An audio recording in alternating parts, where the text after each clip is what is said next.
Hello student, फिर से आपका वेलकम है गीत चैतन्य क्लासेस में। आज हम देखेंगे मोमेंट ऑफ इनर्शिया।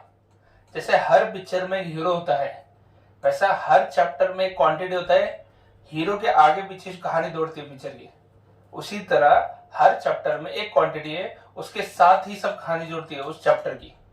एग्जाम्पल के तौर पे हमने रोटेशन डायनेमिक्स स्टार्ट किया था। रोटेशन डायनेमिक्स में एचएससी में दो पार्ट है, एक सर्कुलर मोशन और एक रोटेशन मोशन। क्या देखा हमने सर्कुलर मोशन में?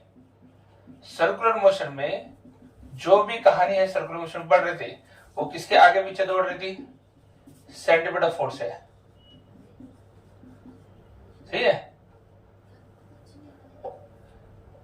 सर्कुलर मोशन में सबसे इंपॉर्टेंट क्या था? सेंट्रीपिटल फोर्स है। आपके पास नॉर्मल रिएक्शन था, फोर्स ऑफ फ्रिक्शन था, वेट था, सब था। सर्कुलर मोशन के पास क्या था? Centripetal force. अगर सेंट्रीपिटल फोर्स ना हो तो सर्कुलर मोशन पॉसिबल नहीं है। उसी तरह रोटेशन डायनेमिक्स का जो सेकंड पार्ट है वो है रोटेशनल मोशन, और इसमें हमारा मेन हीरो है मोमेंट ऑफ इनर्शिया। तो आप जो भी कंसेप्ट देखोगे वो कहां आके रुकेगा? मोमेंट ऑफ इनर्शिया के। तो जितने भी क्वांटिटी आप रिलेट करोगे रोटेशन मोशन में, वो किससे रिलेट होगी? मोमेंट ऑफ इनर्शिया के। तो आज हम हमारा सेकेंड पार्ट, रोटेशन डायनेमिक्स का सेकेंड पार्ट की हीरो के बारे में बात कर रहे हैं, वो है मोमेंट ऑफ इनर्शिया। तो देखेंगे what is moment of inertia.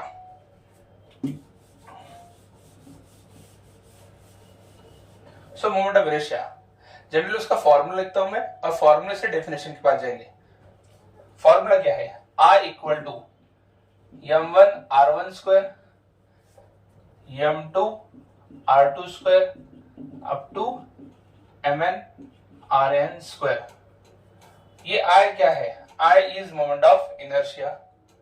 What is this m1 m2 m3?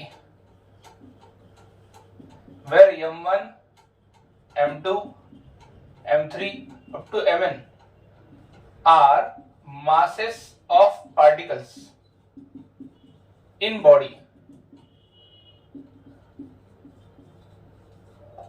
जो बॉडी है उसमें नंबर ऑफ पार्टिकल्स रहते हैं, उसको हमने डिवाइड किया नंबर ऑफ पार्टिकल्स में। तो हर पार्टिकल का मास अलग अलग रह सकता है। तो फर्स्ट पार्टिकल मास m1, सेकंड m2, m3, ऐसे कितने पार्टिकल हैं? n पार्टिकल्स हैं। तो बॉडी में n पार्टिकल है, हर एक का मास मेंशन किया है। और what is r1 r2 rn? r1 r2 r3 up to rn are perpendicular distance of particle from axis of rotation। Body जिस एक्सिस के अबाउट रोटेट कर रही है, जिसी भी एक्सिस, जैसे कि ये मार्कर है, अब ये मार्कर रोटेट करता है, कर सकता है रोटेट, तो इसका एक्सिस सेंटर में से जा रहा है। ओके, तो इस एक्सिस से हर पार्टिकल का डिस्टेंस कितना है? ओके, वो है r1 r2 rn, perpendicular distance of particle from axis of rotation. ये है r1 और ये m1। तो हर एक पार्टिकल का मास और उसका डिस्ट्रीब्यूशन भी देखा जा रहा है, और उसके साथ क्या है? स्क्वायर। फॉर्मूला में और क्या मेंशन किया है? स्क्वायर किया है। सो what is moment of inertia? जो फॉर्मूला है उससे ही डेफिनेशन लर्न करना है, क्योंकि फॉर्मूला लर्न करना इजी है, डेफिनेशन भी इजीली लर्न हो जाएगा। सो what is moment of inertia? Moment of inertia of a body, moment of inertia of rotating body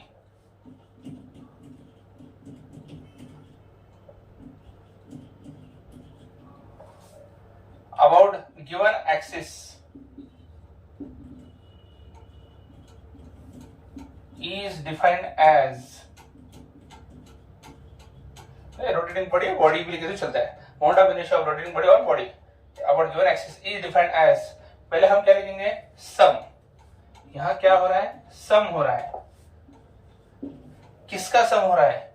इस ग्रुप का। इस ग्रुप में क्या है? प्रोडक्ट। क्या है? प्रोडक्ट, इसलिए defined as sum of, product of. Sum है, किसका सम है? प्रोडक्ट का। इस प्रोडक्ट का है ना, तो प्रोडक्ट किसके किसके बीच में? Product of mass of particles, masses of particles, product किसके बीच में, masses of particle, and ये टर्म क्या था, फर्स्ट लिखना है square of sum of product of, यहाँ सम है, सम किसका है, इस ग्रुप का, इस ग्रुप में क्या है, प्रोडक्ट है, प्रोडक्ट किसके बीच में, masses of particle and square of the perpendicular, which distance, perpendicular distance from axis of rotation, axis of rotation से हर पार्टिकल का मास जो आपने मेंशन किया है उसका परपेंडिकुलर डिस्टेंस का स्क्वायर लेना है, और सबसे इंपॉर्टेंट वर्ड है रिस्पेक्टिवली, तो जिसका मास लेते हो उसी के perpendicular distance axis of rotation से स्क्वायर के साथ उसका प्रोडक्ट लेना है, और ऐसे ग्रुप बनाने हैं और उन ग्रुप का क्या करना है, सम करना है, तो आपको क्या मिलेगा, moment of inertia. So what is moment of inertia according to the formula I am defining. What is moment of inertia, it is the sum of product of mass of particle and square of their perpendicular distance from axis of rotation, that too respectively. समझ में आ रहा है, ये जो है ये फॉर्मूले हिसाब से डेफिनेशन है. मोमेंट ऑफ इनर्शिया क्या रहता है, moment means turning, inertia means resistance. अगर एक ऑब्जेक्ट को टर्न करते हो किसी एक्सिस के, ओके, आज जो हम टर्न करना चाहते हो एक्सिस से, ओके, तब जो रेजिस्टेंस बॉडी ऑफर करती है हमको उसे क्या बोलते हैं, moment of inertia. If you have to turn this body, you have to apply torque ना, ये टर्न रोटेशन मोशन करने के लिए क्या करना पड़ता है, टॉर्क अप्लाई करना पड़ेगा. तो टॉर्क इसके रेजिस्टेंस को अपोज कर रहा है, मींस किसको अपोज कर रहा है, मोमेंट ऑफ इनर्शिया. जितना ज्यादा रेजिस्टेंस रहेगा उतना ज्यादा टॉर्क. ओके, अब रेजिस्टेंस किस पे डिपेंड है, मोमेंट ऑफ इनर्शिया. जितना ज्यादा इनर्शिया उतना ज्यादा टॉर्क. अब इनर्शिया किस पे डिपेंड है, it depend upon masses of particle, but not only masses of particle, distribution of mass from axis of rotation. जितना ज्यादा पार्टिकल मास दूर है एक्सिस से उतना इनर्शिया ज्यादा है, जितना पार्टिकल मास नजदीक है एक्सिस से उतना मोमेंट ऑफ इनर्शिया कम है. एक एग्जांपल देता हूं आपको. मेरी फिजिक्स की बुक है, take a notebook, no issue, notebook ले लेता हूं. Okay, in this is the notebook, I have just to rotate. ऐसा करते हैं बच्चे के कूल बॉयज बनने के लिए. हाँ, तो यहाँ पे बुक को जो मैं रोटेट कर रहा हूँ वो एक्सिस सेंटर में से जा रहा है. कहां से जा रहा है, सेंटर में. ओके, तो सेंटर में अगर एक्सिस रहेगा तो मास का डिस्ट्रीब्यूशन देखो. ओके, सेंटर से क्या डिस्टेंस रह सकता है, हर पार्टिकल का मास का डिस्ट्रीब्यूशन, जो डिस्टेंस है ना वो देखना है. अब अगर मैं इस बुक को ऐसा रोटेट करने की कोशिश करूं, थोड़ा डिफिकल्ट हो रहा है मुझे. क्यों डिफिकल्ट हो रहा है, क्योंकि इस पॉइंट का यहाँ जो एक्सिस जा रही थी, ये एक्सिस थी ना, इस एक्सिस के आजू बाजू ही ये बुक रोटेट कर रहा है. सही है, तो I have move the axis from centre to this end, यहाँ तक लेके आऊं. अगर एक्सिस यहाँ है तो पार्टिकल का डिस्टेंस बढ़ गया उसी पार्टिकल का, है ना, शेप तो बुक का चेंज नहीं हुआ. तो एक्सिस का पोजीशन मैंने चेंज कर दिया, तो हर एक पार्टिकल का एक्सिस से डिस्टेंस क्या हो गया, बढ़ गया. जब डिस्टेंस बढ़ जाता है तो आर बढ़ जाता है, ओके, उसका स्क्वायर बढ़ जाता है, तो इस बॉडी का मोमेंट ऑफ इनर्शिया क्या हो जाता है, बढ़ जाता है. पर बॉडी तो हमने बदली नहीं, मास बदला नहीं है, सिर्फ हमने एक्सिस ऑफ रोटेशन जो सेंटर को था, जहां इजी हो रहा था रोटेट करने, उसे बदल को एंड को कर दिया.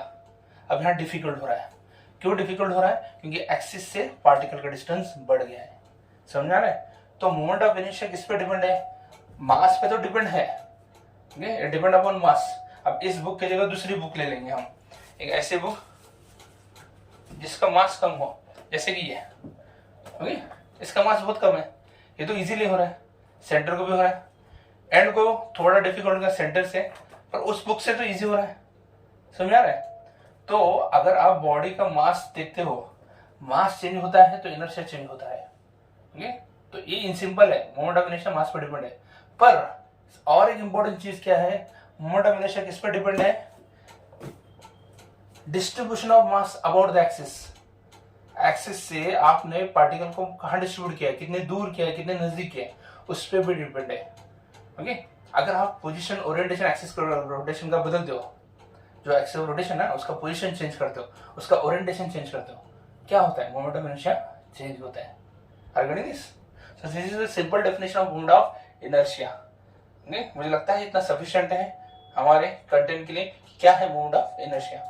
इसके हिसाब से अगर ऐसा यूनिट निकाले, क्या है जैसा unit of moment of inertia is, mass का क्या आएगा केजी और डिस्टेंस का metre square, KG metre square. याद रखिए सीजीएस यूनिट क्या आएगा मोमेंट ऑफ इनर्शिया का, moment of inertia is gram centimetre square, gram centimetre square. और डायमेंशन क्या आएगा मोमेंट ऑफ इनर्शिया का, सिंपल है डायमेंशन, मास कितने टाइम है, 1 टाइम, तो m1 एक बार आ गया। और मीटर लेंथ का यूनिट है, लेंथ डायमेंशन कितने बार आ रहा है, 2 बार आ रहा है, सो L2 m1। This is simple dimension formula for moment of inertia. Okay, और इस फॉर्मूला को हम सिंप्लीफाई कर सकते हैं। इस फॉर्मूला का सिंप्लीफिकेशन क्या रहेगा, summation I start from 1, I end at n, mi ri square. Okay, summation means you are adding. Okay, और वहां पे I क्या है, start from 1 देख सकते हो आप यहाँ, m1 r1 square। फिर और सब करेगा, फिर I बढ़ जाएगा 1 से 2 हो जाएगा m2 r2 square। फिर और सम होगा, और ऐसा कहां तक होगा, I will end at n, so I start from 1, I end at n, the summation where I start from 1, I end at n। ये समीशन हम उस ग्रुप का करना है, तो हमें मिलेगा मोमेंट ऑफ इनर्शिया। ये समझ में आ रहा है आपको? अब ये जो था ये डिफरेंट पार्टिकल के लिए जहां मास का डिस्ट्रीब्यूशन कंटिन्यूस नहीं है, सेट ऑफ पार्टिकल्स जोड़ के एक बॉडी बना दी है हमने। एग्जांपल, अगर मैं बोर्ड का सिर्फ फ्रेम ले लूं, सिर्फ फ्रेम, बीच में का फ्रेम मीन्स दिस वन, ये आउटर, बीच में बोर्ड नहीं है, और उसका मोमेंट ऑफ इनर्शिया निकालना है, तो इसका मोमेंट ऑफ इनर्शिया निकालना पड़ेगा, ये इस साइड का, इस साइड का, इस साइड का, एक्सिस, सेंटर एक्सिस के लिए। ओके, तो हर एक का मोमेंट ऑफ इनर्शिया निकालना पड़ेगा और डिफरेंटली ऐड करना पड़ेगा। क्या करना पड़ेगा, ऐड करना है, जो हम फॉर्मूला देख रहे हैं वही करना पड़ेगा। पर अगर हम बोर्ड के साथ, अंदर का बोर्ड भी है, फ्रेम भी है, सब है, अब ये पूरे बोर्ड का मोमेंट ऑफ इनर्शिया निकालना है, ओके, तब क्या करना पड़ेगा हमको, suppose we are not considering board, अगर ज्यादा एक्यूरेसी चाहिए तो बोर्ड कंसिडर, फ्रेम कंसिडर मत करो, सॉरी फ्रेम कंसिडर नहीं करना है, अंदर का बोर्ड ही कंसिडर करना है, और एक्सेस सेंटर में से जा रहा है। ओके, तो आप देखो हर तरफ बोर्ड का थिकनेस सेम है, तो मास का डिस्ट्रीब्यूशन यूनिफॉर्म है, तब हम कह सकते हैं इस सेंटर जो एक्सिस है, जो बोर्ड के प्लेन को परपेंडिकुलर एक्सिस है, उससे कहां भी एक एलिमेंट ले सकते हैं, और उस एलिमेंट का मास लेंगे डीएम। क्या मास है, डीएम। अब एलिमेंट इतना छोटा लेना है कि उसके हर पॉइंट का डिस्टेंस एक्सिस से नियरली सेम आना चाहिए, नियरली क्या आना चाहिए, सेम आना चाहिए। तो समझो इसका डिस्टेंस यहां से इस एक्सिस से, आई विल ड्रॉप दिस,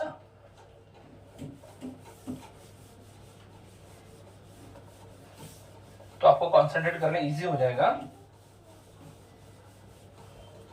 समझो ये सेंटर है बोर्ड का, और हम सिर्फ बोर्ड का मोमेंट ऑफ इनर्शिया निकाल रहे हैं। मैंने यहाँ पे एलिमेंट ले लिया है, ये एलिमेंट का मैं डिस्टेंस ले रहा हूं, ये सेंटर ऑफ एलिमेंट से मैंने डिस्टेंस लिया, ये r है, एलिमेंट का मास dm है, और एलिमेंट इतना छोटा रखना है कि इसका हर पॉइंट का डिस्टेंस नियरली क्या रहेगा, सेम रहेगा। ओके, तो इस एलिमेंट का मोमेंट ऑफ इनर्शिया कितना, उसका मास, एक्सिस ऑफ रोटेशन, उसका डिस्टेंस, और उसका क्या करना है, स्क्वायर। ऐसे नंबर ऑफ एलिमेंट मिलेंगे, हर का डिस्टेंस अलग अलग रहेगा। ओके, तो हमको सबका क्या करना पड़ेगा, summation I start from 1, I end at n। पर ऐसे कितने एलिमेंट मिल सकते हैं, जब आप छोटे छोटे पॉइंट में या छोटे छोटे एलिमेंट डिस्ट्रीब्यूट करने लगते हो, तब आपको ऐसे कितने मिलेंगे, n टेंड्स टू इनफिनिटी मिल सकते हैं, है नहीं, नंबर ऑफ एलिमेंट्स मिल सकते हैं, क्योंकि मास का डिस्ट्रीब्यूशन कंटिन्यूस है। आपका मास का डिस्ट्रीब्यूशन कैसा है, कंटिन्यूस है, समझ में आ रहा है? तो इतना सब करने से अच्छा हम क्या करेंगे, इंटीग्रेशन कर देंगे। क्या करना है, इंटीग्रेशन। ये फॉर्मूला कब यूज करना है, जब आपको लगता है कि body is divided into different parts, it is not continuous, different part में डिवाइड किया है। और ये कब करना है, when body is having continuous distribution of mass. About the axis of rotation, उस एक्सिस ऑफ रोटेशन, और यूनिफॉर्म डिस्ट्रीब्यूशन है, यूनिफॉर्म डिस्ट्रीब्यूशन ऑफ मास है और कंटिन्यूस डिस्ट्रीब्यूशन मास है, तब हम ये फार्मूला इंटीग्रेशन का यूज कर सकते हैं। तो दोनों ही फार्मूला मैं बोर्ड पे लिख देता हूं आपके लिए। तो मोमेंट ऑफ इनर्शिया के जनरल फार्मूला तो एक है summation I start from 1 I end at n m I r I square, second formula है integration dm r square. Okay, this is the formula of moment of inertia. Okay, this formula of moment of inertia, ठीक है। और बातों ही बातों में मैंने बता दिया था आपको factor affecting moment of inertia. What are the factor affecting moment of inertia? First factor क्या है? Mass of body. जितना बॉडी का मास ज्यादा और उतना उसके पास मोमेंट ऑफ इनर्शिया भी ज्यादा, रोटेट करने में भी ज्यादा टॉर्क लगाना पड़ेगा। Okay, second distribution of mass about axis of rotation. जो मास का डिस्ट्रीब्यूशन है वो एक्सिस ऑफ रोटेशन से कैसा डिस्ट्रीब्यूट किया है, उसके पास किया है। अगर पूरा मास एक्सिस के नजदीक है तो आपका इनर्शिया कम रहेगा, अगर मास का डिस्ट्रीब्यूशन एक्सिस से दूर है तो मोमेंट ऑफ इनर्शिया ज्यादा रहेगा। And third is position and orientation of axis of rotation. Rotation के पोजीशन क्या एक्सिस ऑफ रोटेशन का, जैसे कि हमने बताया ना, सेंटर में पोजीशन, एंड में कर दिया, इनर्शिया बढ़ जाता है। ओके, अब ओरिएंटेशन, जैसे कि यहाँ पे एक्सिस कैसा था, प्लेन, बॉडी के प्लेन को परपेंडिकुलर था। ओके, यहाँ मोमेंट ऑफ इनर्शिया ऐसा आ रहा है, ये बॉडी ऐसा रोटेट कर रही है, एक्सिस कैसा है, बॉडी के प्लेन को परपेंडिकुलर है। समझ में? अब हम क्या करते हैं, ये बॉडी का प्लेन हॉरिजॉन्टल रखते हैं, एक्सिस भी हॉरिजॉन्टल है और उसको रोटेट करते हैं। ये इजी है रोटेट करने के लिए, क्योंकि हर एक पार्टिकल का डिस्टेंस सेम ही है और कम है। अगर ये एक्सिस से हम रोटेट करेंगे तो कुछ पार्टिकल डिस्टेंस परपेंडिकुलर कम रहेगा, कुछ डायगोनली बढ़ जा रहा है, डिस्टेंस बढ़ रहा है, इनर्शिया भी बढ़ रहा है। समझ में आ रहा है? तो जब बॉडी के प्लेन को परपेंडिकुलर एक्सिस थी तब इनर्शिया थोड़ा ज्यादा था। जब बॉडी के प्लेन के अंदर, वो तो अलोंग द प्लेन है, उसी पोजीशन को है, सिर्फ ओरिएंटेशन बदल दिया मैं, in the plane of body है, तब मोमेंट ऑफ इनर्शिया कम हो गया। समझ में आ रहा है? सो moment of inertia depend upon mass of body, second distribution of mass about axis of rotation, and third position and orientation of axis of rotation. उम्मीद करता हूं आपको मोमेंट ऑफ इनर्शिया की कंसेप्ट क्लियर होंगे। नेक्स्ट वीडियो में हम देखेंगे derivations. Okay, moment of inertia derive करना है of different bodies. Thank you very much and best of luck. 12th के एग्जाम बहुत नजदीक है आपके, 21 को इंग्लिश का पेपर है, 27 को फिजिक्स का पेपर है, तो उम्मीद करता हूं कि आपकी प्रिपरेशन अच्छी चल रही होगी। Thank you.